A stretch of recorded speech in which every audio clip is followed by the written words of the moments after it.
Hi అండి. I'm back again. మీ Sridatta. And ఈరోజు ఒక చిన్న టాపిక్ అండి. చాలా చిన్న టాపిక్. దీనికి కొంచెం గతంకెళ్దాం. గతం అంటే చాలా గతంలోకి తీసుకెళ్తాను. కానీ అట్ ద సేమ్ టైమ్ ఏంటంటే, ఈ పాయింట్ ఏదైతే ఉందో ఒక యాంకర్ ఉంది దీనికి. యాంకర్ పాయింట్ ఇది. ఆ యాంకర్ పాయింటే భాషా రాజకీయాలు. మన సనాతనం నుంచి ఇది భరత ఖండం అనే దాంట్లో కొన్ని వందల లాంగ్వేజెస్ ఉన్నాయండి. ఒక్కొక్క ప్రాంతానికి ఒక భాష. ఆ భాష ప్రాంతం ప్రాంతం మారేటప్పటికీ ఒక శైలిని ఏర్పరచుకుంటుంది. అదే మనం యాస అంటాం. తర్వాత దాని ఇంకా డెప్త్‌కెళ్తే ఆ యాసలో కూడా ఏంటంటే కొన్ని సబ్ డివిజన్స్ ఉంటాయి. ఫర్ ఎగ్జాంపుల్ నెల్లూరు భాష ఏదైతే ఉందో గుంటూరుకి వచ్చేటప్పటికి కొంచెం మారుతుంది. గుంటూరు నుంచి కర్నూలు వెళ్ళేటప్పటికి ఇంకా కొంచెం మారుతుంది. సో నేను ఎటు వెళ్తున్నానో మీకు అర్థమయ్యే ఉంటుంది. నేను తెలుగు భాష గురించి మాట్లాడుతున్నాను నేను ఇక్కడ ఫస్ట్. ఓకే, ఈ భాష ఎంత గొప్పది అంటే చాలా మంది చరిత్రకారులు, తర్వాత చరిత్రలో మిగిలిపోయిన కొంతమంది, వాళ్ళు రాజులు అయి ఉండొచ్చు, పండితులు అయి ఉండొచ్చు, తర్వాత శాస్త్రవేత్తలు అయి ఉండొచ్చు, తర్వాత ఇంకా చాలా మంది తెలుగు భాష ఘనతని నిలబెట్టారు. ఎందుకంటే అంత చిన్న ఎగ్జాంపుల్ చెప్తున్నాను. శ్రీకృష్ణదేవరాయలు వారు దేశ భాషలందు తెలుగు లెస్స అని ఆముక్త మాల్యదాలో తను తెలుగుని ఎంచుకున్నారు రాయటానికి. తర్వాత ఎక్కడో సప్త సముద్రాల అవతల నుంచి వచ్చిన కొంతమంది ఇంగ్లీష్ వాళ్ళు తెలుగుని రీసెర్చ్ చేసి, తర్వాత it is one of the most musical languages of India అని చెప్పారు. దీనిని ఇటాలియన్ ఆఫ్ ద ఈస్ట్ అని పొగడతలు కూడా ఉన్నారు ఇక్కడ. ఓకే, మనం తెలుగు వాళ్ళం, కానీ మనం సరిహద్దులు దాటాం. ఇప్పుడే కాదండి, అఖండ భారతం ఉన్నప్పటి నుంచి మనకి ఆ సరిహద్దులు అనేవి లేవు. పురాతనంలో సంస్కృతం అనేది అందరినీ కలిపిన లాంగ్వేజ్. ఓకే, నేను స్పెసిఫిక్ గా నేను ఒప్పుకుంటా, మనకి సంస్కృతం నుంచి వచ్చిన లాంగ్వేజెస్ అన్ని నార్త్ లో ఉన్నాయి, తర్వాత ద్రవిడియన్ లాంగ్వేజెస్ అన్ని సౌత్ లో ఉన్నాయి. దీనికి నేను డెఫినెట్ గా ఒప్పుకొని తీరాలి. నేను I'm not dividing this fact. కానీ అఖండం అండి, గుర్తుపెట్టుకోండి, 200 ఏళ్ళు బ్రిటిష్ పరిపాలన తర్వాత మళ్ళీ మనకి స్వాతంత్రం 1947లో వస్తే ఈరోజు 2025 వరకు మనం గుంపులో గోవిందం అన్నట్టు ఉండలేకపోతున్నాం. దీనికి కారణాలు ఏంటంటే అండి, సామాన్యుడు కాదండి. సామాన్యుడికి తన భాష ఇప్పుడు ఉన్న లైఫ్ లో అండి, ఫర్ ఎగ్జాంపుల్ ఇప్పుడు అందరూ ఏంటంటే 80 to 90% పీపుల్ ఎవరైతే ఉన్నారో మామూలు సరిహద్దులు దాటాల్సిందే. నేను హైదరాబాద్ నేను ఇక్కడే ఉంటాను అంటే కాలం నడవదండి. మనకి ఉద్యోగాలు ఎత్తుక్కుంటూ మన సరిహద్దులు దాడుతున్నాం, రాష్ట్రాలు దాడుతున్నాం, దేశాలు దాడుతున్నాం.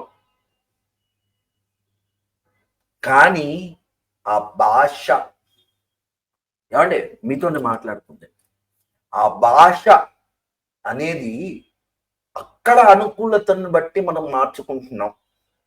దీన్ని ఎవ్వరూ కాదని లేరు.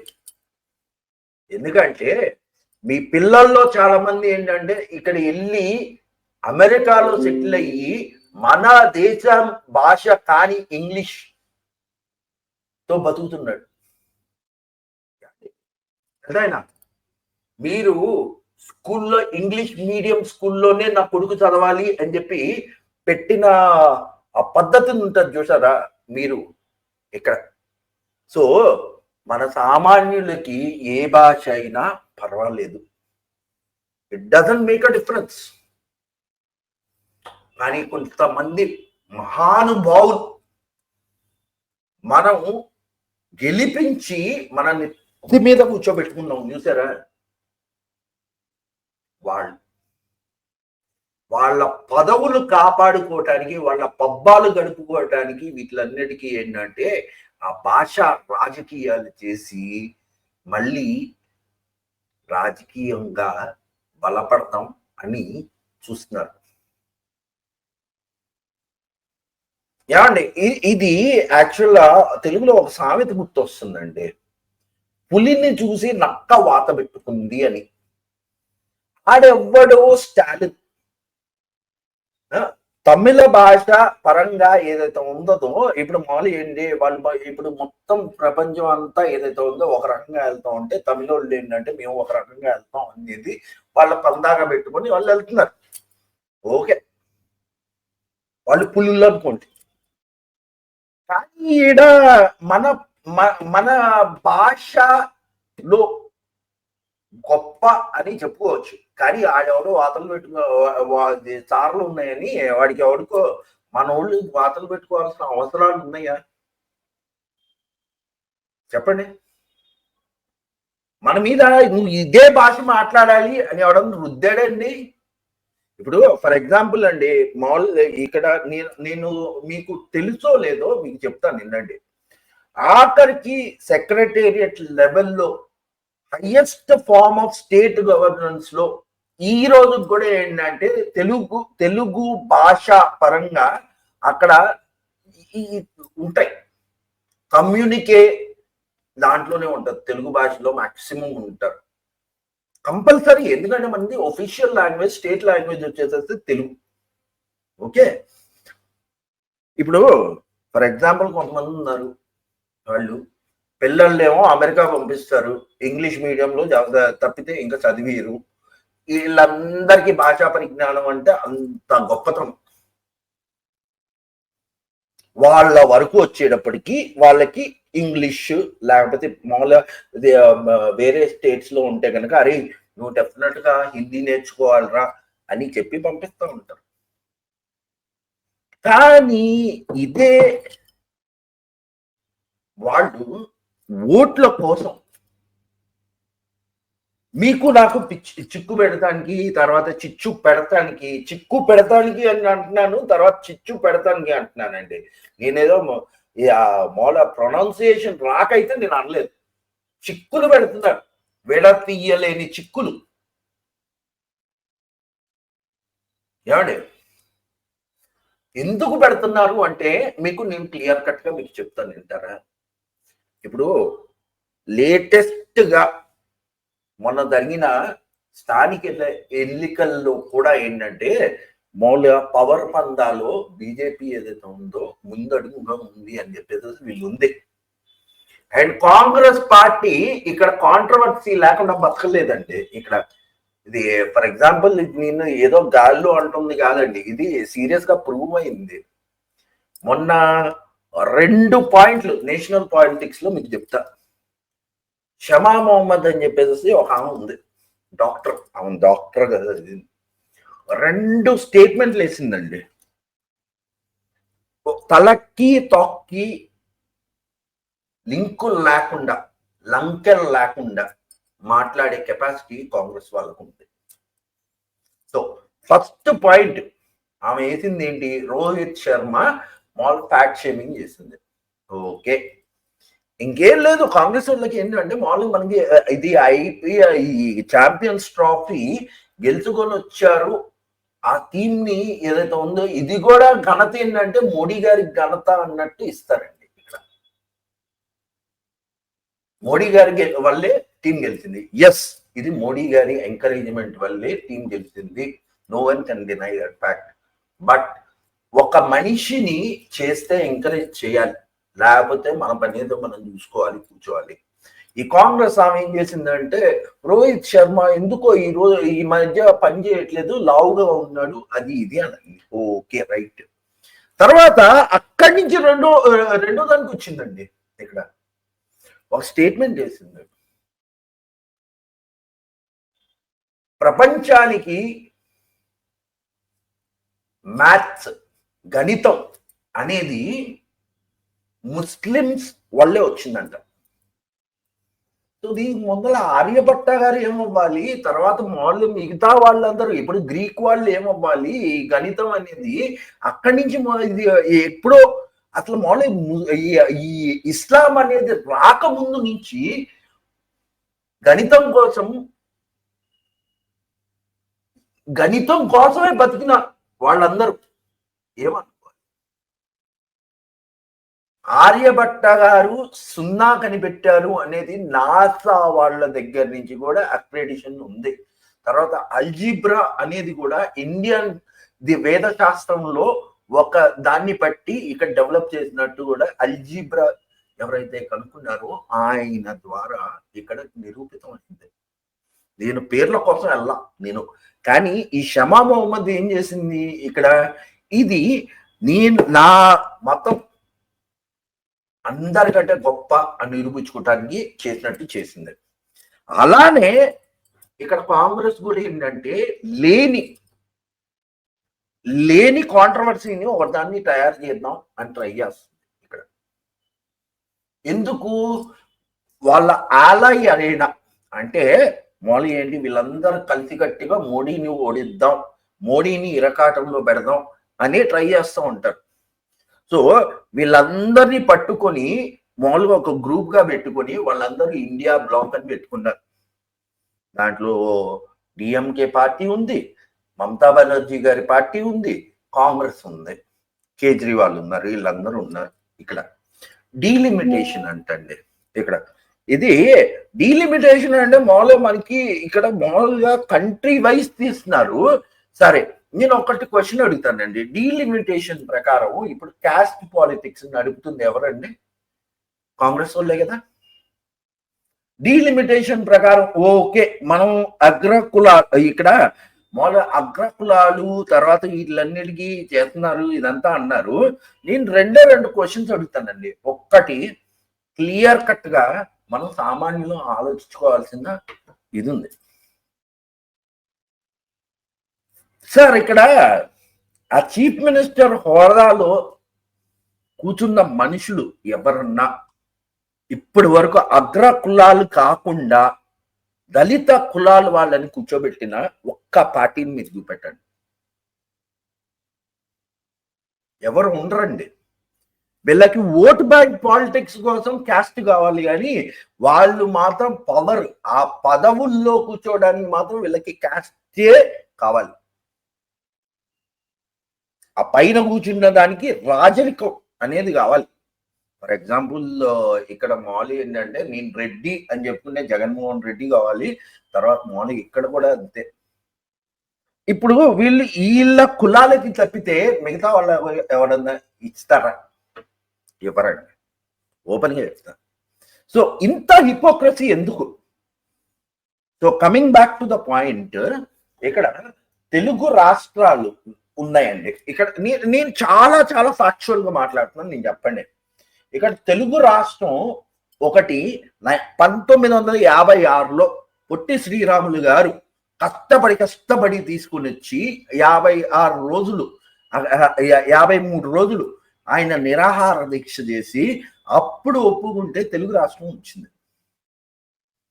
తర్వాత అది చాలదన్నట్టు మనం ఇక్కడ మామూలు ఏంటి, ఆంధ్ర తెలంగాణ అని డివైడ్ చేసుకున్నాం. Okay, right. కానీ నిజం మాత్రం ఒకటే అండి, ఈ భాష బేస్ చేసుకొని తెలుగు రాష్ట్రాలు రెండుగా మారినాయి. వీటిని తెలుగు రాష్ట్రాలే అంటారు, ఎందుకంటే ఇది ఆ టైంలో ఇది భాషను బట్టే డివైడ్ చేశారు. ఆ భాషను బట్టే 3 రాష్ట్రాల నుంచి తెలుగు ఎక్కడైతే ఎక్కువగా ఉందో అది తీసుకొని ఇక్కడ కలిపి ఒక తెలుగు ఆంధ్రప్రదేశ్ అని చేస్తారు. సో ఈ భాషా రాజకీయాల వల్ల ఒక సామాన్యుడికి వచ్చే బెనిఫిట్స్ ఏమైనా ఉన్నాయా? ఇక్కడ ఏమీ లేవండి. ఇది ఆ పదవుల్లో ఉన్న వాళ్ళు మనకి కైండ్ ఆఫ్ ఒక ఇల్యూషన్ క్రియేట్ చేయడానికి మళ్ళీ ఇలా పెట్టుకుందామని ట్రై చేస్తారు. ఒక్క అనలైజేషన్ పాయింట్ ఆఫ్ వ్యూలో నుంచి మనం ఆలోచిద్దాం ఇక్కడ సీరియస్ గా. ఏమండి, Y2K తర్వాత మొత్తం ఏంటంటే సాఫ్ట్వేర్ ఇండస్ట్రీ అనేది కంట్రీలో చాలా పెద్ద అయిపోయింది. ఈ సాఫ్ట్వేర్ ఇండస్ట్రీ పెరిగిన కొద్దీ వలసలు ఎక్కువైపోయి ఈ రాష్ట్ర సరిహద్దులు అనే ఏదైతే ఉన్నాయో మసగబారిపోయినాయి. అంటే ఫర్ ఎగ్జాంపుల్, నేను ఆంధ్రాలో పుట్టాను. నేను ఆంధ్ర నుంచి ఉద్యోగ పరంగా ఏంటంటే వేరే రాష్ట్రానికి వెళ్ళి నేను సెటిల్ అవ్వాల్సి వచ్చింది. చాలా మంది ఏంటంటే ఇప్పుడు ఇక్కడ బెంగళూరు వెళ్ళిపోయిన వాళ్ళు చాలా మంది ఉన్నారు, తర్వాత ఢిల్లీలో ఉన్నారు. ఇప్పుడు ప్రస్తుతం ఏంటంటే మొత్తం కంట్రీలో ఏంటి, ఎక్కడ చూసినా కూడా ఏంటంటే ఒక సెగ్మెంట్ ఆఫ్ సిటీ పాపులేషన్ ఏదైతే ఉందో తెలుగు వాళ్ళలో కాన్సన్ట్రేట్ అయిపోయింది. ఇది నిజం, నిజాయితీగా ఒప్పుకోవాల్సింది నిజం. సో ఇక్కడి నుంచి మూవ్ అయ్యి తర్వాత బెంగళూరులో సెటిల్ అయిన తెలుగు వాళ్ళు మేము మా భాషని మాట్లాడతాం అంటే కుదరదండి. ఇంగ్లీష్ లో ఒక సామెత ఉంది, when you are in Rome be a Roman. So ఇక్కడ ఒక స్టేట్మెంట్ ఉంది, యూనిక్ స్టేట్మెంట్ ఒకటి ఉంది. ఎవరో వచ్చేసేసి మన మీద ఇదే భాష మాట్లాడాలి అనేది ఇంపోజిషన్ పెట్టరు. సింపుల్ గా చెప్పాలంటే మోడీ గారు కానీ తర్వాత ఏ సెంట్రల్ గవర్నమెంట్ కానీ మీరు ఈ భాషే మాట్లాడాలి అనేది లేదు. ఇక్కడ ఒక కామనాలిటీ అనేది ఉండాలండి. ఇక్కడి నుంచి నేను బెంగళూరు వెళ్ళినా, ఇక్కడి నుంచి నేను ఢిల్లీ వెళ్ళినా, లేకపోతే వాళ్ళు అక్కడి నుంచి వచ్చిన ఒక కామనాలిటీ అనేది ఉంటుంది. అదే హిందీ భాష. సో బేసిక్ గా ఏంటంటే ఇక్కడ జరుగుతుంది ఏంటి, ఆడెవడో పులిగా ప్రూవ్ చేసుకుందాం అని ఆడేదో భాషా రాజకీయాల్ని రచ్చగొడుతున్నాడు ఇక్కడ. అంతేగాని ఇప్పుడు ఆ వాడి పులిగా ఉన్నాడని చెప్పి ఇక్కడ నక్కలు ఉన్నాయి, నక్కలు వాతలు పెట్టుకుంటే సరిపోదు కదండి. ఒకప్పుడు ఏంటంటే ఆ రాజకీయవేత్త చూపెట్టిందే మార్గం అనుకొని మనం వెళ్ళాం, కానీ ఇంకా అది లేదండి. ఎందుకంటే ఇప్పుడు జనం ఆలోచిస్తున్నారు, ప్రతి వాడు ఆలోచిస్తున్నాడు. So let's not get to that thing. And ఈ పొలిటికల్ అజెండా పెట్టుకొని ఇదంతా చేసిన రాజకీయవేత్తలకు నేను చెప్పేది ఏంటంటే సిన్సియర్ గా ఒకటే, మాకు నామాలు పెట్టి మీరు ఏదో పెద్దగా పెరుగుదాం అని అనకండి. సింపుల్ గా చెప్పాలంటే ఉన్నది ఉన్నట్టు చెప్పాలంటే మేము మిమ్మల్ని ఆ పొజిషన్ లో కూర్చోబెట్టింది మాకేదో మీరు మంచి చేస్తారండి. అంతేగాని ఇప్పుడు మమ్మల్ని తీసుకెళ్లి మమ్మల్ని మభ్య పెట్టి మీ సొంత ప్రయోజనాల కోసం ఇక్కడ క్రియేట్ చేసి కాంట్రవర్సీ క్రియేట్ చేసి మమ్మల్ని మధ్యలో నలపకండి. ఓకే, మొన్న వచ్చిన స్టేట్మెంట్ ప్రకారం చూస్తే గనక ఇక్కడ సింపుల్ గా చెప్పాలంటే it is a failed thought that you have. అది 56 ఏళ్ళు మన భారతదేశాన్ని మీ చేతుల్లో పెట్టాం నమ్మి, కానీ ఏం జరగల. కానీ 2014 నుంచి ఏంటంటే మేము ఆలోచించడం మొదలెట్టాం, ఒక సామాన్యుడు ఆలోచించడం మొదలు పెట్టాం. ఓకే, 2013 నుంచి ఇప్పుడు ఇక్కడ ఒకటే రాజ్యం ఉంది, థ్యాంక్స్ గుడ్ మీరు బయట వచ్చారు. కానీ ఇప్పుడు ఏదన్నా ఒక సమాజం అంటూ ఉంటే గనక అది బెటర్మెంట్కి వెళ్ళాలండి. మళ్ళీ మీరు మమ్మల్ని తిరగదన్ని ఆ రాతి యుగానికే తీసుకెళ్తారు అంటే కనుక జనం మిమ్మల్ని క్షమించరు. ఆ క్షమాపణ లేదు అనే దానికే మొన్న జరిగిన ఎమ్మెల్సీ ఎలక్షన్స్. మీరు గుర్తు పెట్టుకొని ఒళ్ళు జాగ్రత్తగా పెట్టుకొని రాజకీయాలు అనేవి సమాజానికి జరిగే మేలు అని గుర్తున్నంత వరకు ఏంటంటే జనం మీతో ఉంటారు. కానీ ఇలాంటి చీప్ పాలిటిక్స్ ఏవైతే ఉన్నాయో ఇది చేయకండి, ఐ బెగ్ యూ. సో ఇంకొక పాయింట్ కూడా ఉందండి ఇక్కడ, హుందాతనం అనేది ఉంటుంది చూసారా ఇక్కడ. ఆ హుందాతనం ఏంటంటే తప్పు చేసినా కూడా నేను తప్పు చేశానని చెప్పే ధైర్యం ఏదైతే ఉందో అది ఒప్పుకున్న వాళ్ళు. సో 2 తెలుగు రాష్ట్రాల్లో, ఇటు తెలంగాణ అటు ఆంధ్రాలో చూడండి ఇక్కడ ఎంత వేరియేషన్ ఉందో చూపెడతారు. ఇక్కడ ఎప్పుడు కూడా మీ లాంగ్వేజ్ అనేది మీ మీద రుద్దట్లేదు. సో బేసిక్ గా మీరు అట్లాంటిది ఏదైతే ఉందో జనానికి మభ్య పెట్టే మాటలు చెప్పకండి. అండ్ ఇంకోటి కూడా అండి, ఇప్పుడు కాంగ్రెస్ వాళ్ళు గెలుస్తున్నారు అంటే ఇది చదువుకున్నోళ్ళు, తర్వాత మామూలు ఏంటంటే ఇంటెలెక్చువల్స్ వల్ల గెలవటం లేదు.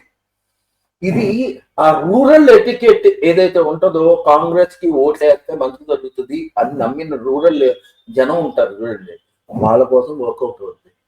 బట్ అకార్డింగ్ టు డెమోగ్రాఫిక్స్ ఇప్పుడు ఏదైతే ఉందో most of the people are intellectuals in their own capacities. So మీ పాత రాజకీయాలు ఏంటంటే మళ్ళీ మీరు ఒకసారి స్కూల్ పెట్టుకొని క్లియర్ కట్ గా మీరు ఈ తరానికి తగ్గట్టు మారగలిగితే మీ పార్టీ ఉంటదండి, లేకపోతే ఉంటుంది. So I will take the leave on this note.